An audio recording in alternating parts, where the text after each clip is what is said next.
오늘 날씨가 참 좋네요. 이런 날은 집에 있기보다 이렇게 나와서 커피 한잔 하면서 책 보면은 참 좋은 것 같습니다. 여기는 판교 김영모인데요. 차를 가지고 좀 나와봤습니다. 제가 최근에 읽은 책이 있는데요.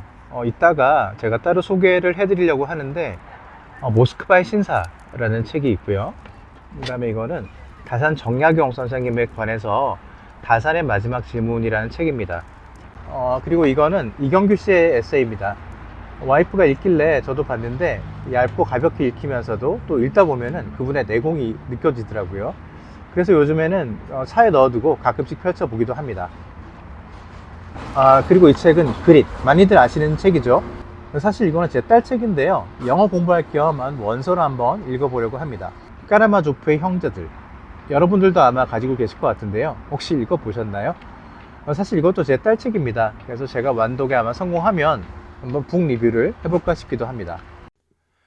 보통 우리는 이렇게 말합니다. 환경이 사람을 만든다. 저도 동의합니다. 어느 나라에서 태어났는지, 어떤 부모 밑에서 자랐는지, 어떤 조직에 속해 있는지, 심지어 어느 동네 어떤 집에 사는지까지 우리 삶은 분명 환경의 영향을 받습니다. 그런데 오늘은 정반대의 이야기를 해보려고 합니다. 환경에 휘둘린 사람이 아니라 그 환경을 지배해버린 사람들의 이야기입니다. 한 사람은 조선 최고의 실학자였던 다산 정약용, 또 한 사람은 러시아 사교계에서 존경받던 귀족 로스토프 백작입니다. 최근 읽은 다산의 마지막 질문과 모스크바의 신사라는 두 책 속의 인물들인데요. 북 리뷰라기보다는 그들을 보며 제가 느낀 생각을 요즘 우리가 사는 이야기와 결부시켜 좀 나눠보려고 합니다. 이 두 사람의 삶은 평행 이론처럼 닮아 있습니다. 인생의 정점에서 한순간에 바닥으로 떨어집니다. 다산은 정조시대 개혁의 중심에 서 있던 실학자였다가 정조 사후에 정치적 견제로 18년 유배를 갑니다. 로스토프 백작은 볼셰비키 혁명 이후 귀족이라는 이유로 호텔 다락방에 평생 연금되는 신세가 됩니다. 두 사람 모두 지독한 고립이라는 형벌을 받은 겁니다. 보통 이런 상황이면 사람은 망가지기 마련입니다. 그런데 이들은 정반대의 삶을 보여줍니다. 여러분도 살아오시면서 인생 참 다이내믹하다는 생각 많이 해보셨을 겁니다. 예상 못한 난관 앞에 서기도 하고 자존심이 무너지는 순간도 겪게 됩니다. 특히 50대가 되면 은퇴가 가까워지고 대외 정세까지 불안하니 앞으로 내 인생에 또 어떤 일이 닥칠지 모른다는 막연한 두려움이 그림자처럼 따라 붙습니다. 그래서 오늘 저는 50대의 관점에서 어떤 환경에 놓이더라도 나를 지켜낼 마지막 힘, 태도에 대해 본격적으로 이야기해 보려고 합니다. 저는 30, 40대까지만 해도 돈이 인생의 가장 중요한 자원이었습니다. 그리고 계속 우상향하면서 올라갈 거라고 생각했죠. 하지만 50대가 되니까 알겠더군요. 이제는 리스크를 관리해야 하는 시기이고 예전처럼 계속 올라가기만 하는 목표를 설정하기도 쉽지 않다는 걸요. 무엇보다 인생이 뜻대로만 흘러가지 않는다는 걸 몸으로 알게 되었습니다. 그러다 보니 기계가 꺾이고 강제적인 내면 성찰을 하게 됩니다. 여전히 돈은 중요하지만 예전처럼 압도적 1순위는 아니게 된 겁니다. 대신 다른 것이 보이기 시작합니다. 바로 태도입니다. 요즘 유명인들이 과거의 태도 문제로 한순간에 날아가는 걸 많이 보게 되죠. 이제 태도는 좋은 사람이 되기 위한 덕목이 아니라 먹고 사는 문제이자 실질적인 생존 전략입니다. AI 시대에 결국 남는 건 사람다움, 사람 사이의 신뢰와 관계일 텐데 그 근간이 되는 건 역시 태도이기 때문입니다. 그렇다면 지금 인생의 중반을 지나고 있는 우리에게 태도란 무엇일까요? 저는 세 가지라고 생각합니다. 첫째, 보여지는 매너. 둘째, 인품과 격. 셋째, 무너지지 않는 내면의 힘. 먼저 보여지는 태도, 바로 매너입니다. 자막 하나 띄워드릴게요.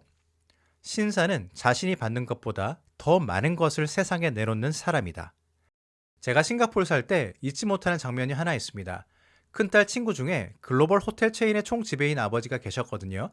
어느 날 가족끼리 만났는데 제 딸이 그 집 아들에게 반갑게 안녕하고 인사를 건넸습니다. 그런데 8살짜리 그 집 아들이 좀 귀찮았는지 그냥 손만 무심하게 흔들며 인사를 했습니다.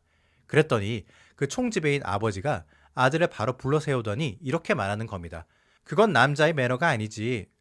상대방이 건넨 인사를 무심하게 받는 것, 비록 어린아이일지라도 신사의 매너가 아니라는 것을 얘기해 주신 겁니다. 아, 매너라는 게 단순히 남을 위한 친절이 아니라 내가 어떤 수준의 사람인지를 보여줄 수 있는 기준이 될 수 있구나 싶었습니다. 실제로 그 분을 뵐 때마다 느껴지는 게 있었습니다.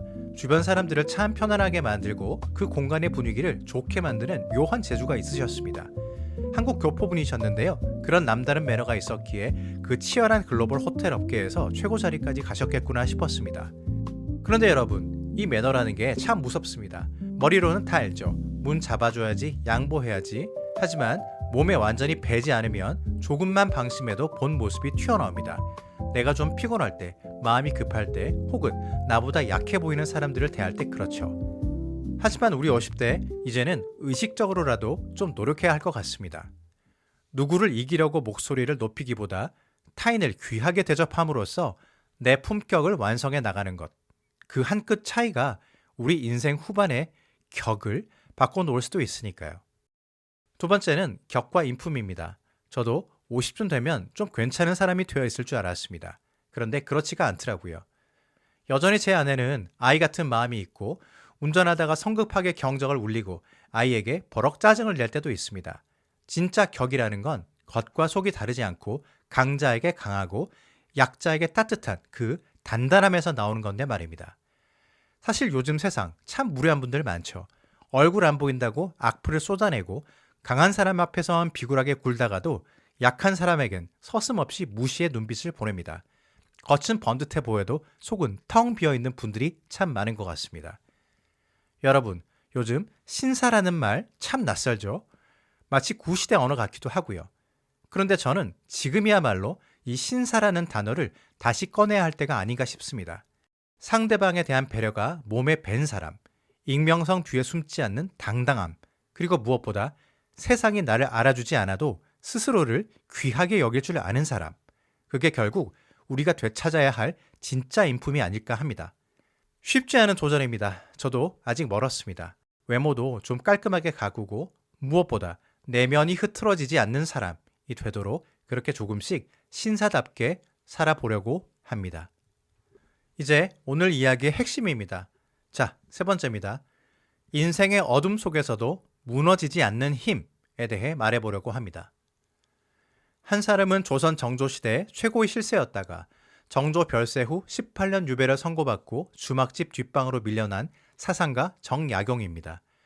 몰랐는데 유배 중에 중풍이 오고 이가 빠지는 고통까지 겪으면서 그 와중에 500권 가까운 책을 집필했다고 합니다. 또 한 사람은 러시아 사교계의 정점이었던 로스토프 백작입니다. 우아한 귀족이 직업이었던 그는 볼셰비키 혁명 이후 귀족이라는 이유만으로 모스크바의 한 호텔 다락방에 평생 갇히는 신세가 됩니다. 스위트룸에서 참고로 33살부터 70대까지 호텔 밖을 단 한 발자국도 나갈 수 없는 형벌을 받은 겁니다. 최고의 자리에 있던 두 사람이 한순간에 바닥으로 추락했습니다.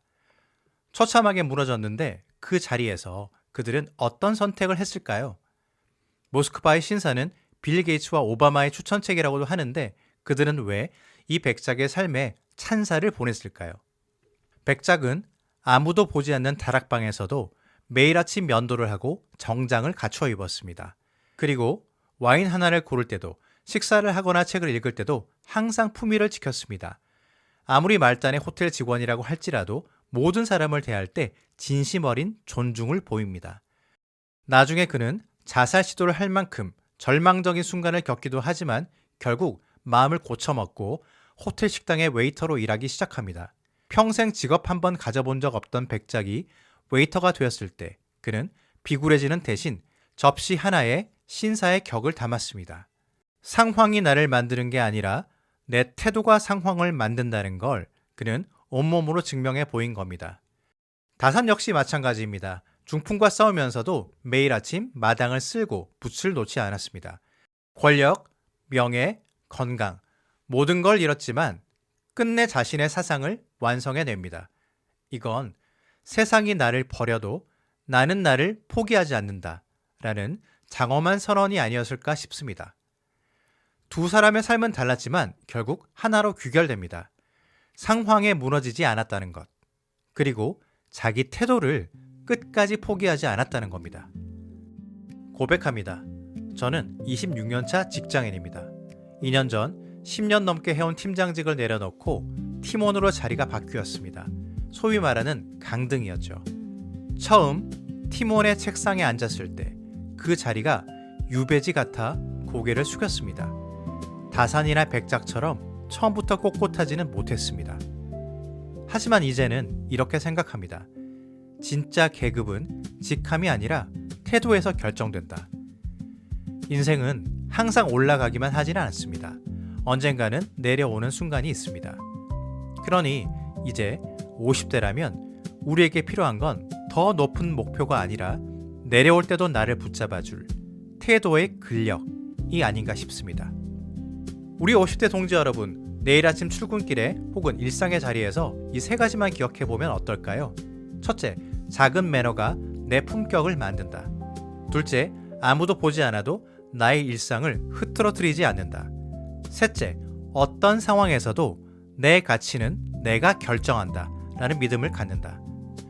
환경이 나를 아무리 흔들어 놔도 이 믿음들만큼은 놓지 않았으면 합니다. 혹시 지금 유배지 같은 시간을 지나고 계신가요? 그렇다면 지금은 무너질 때가 아니라 나의 태도로 나를 증명하는 시간입니다. 저와 여러분은 여전히 꼿꼿한 신사입니다. 그러니 스스로를 낮추지 마십시오. 그럼 오늘도 품격 있는 하루를 보내시기 바랍니다. 지금까지 서울대디였습니다. 감사합니다.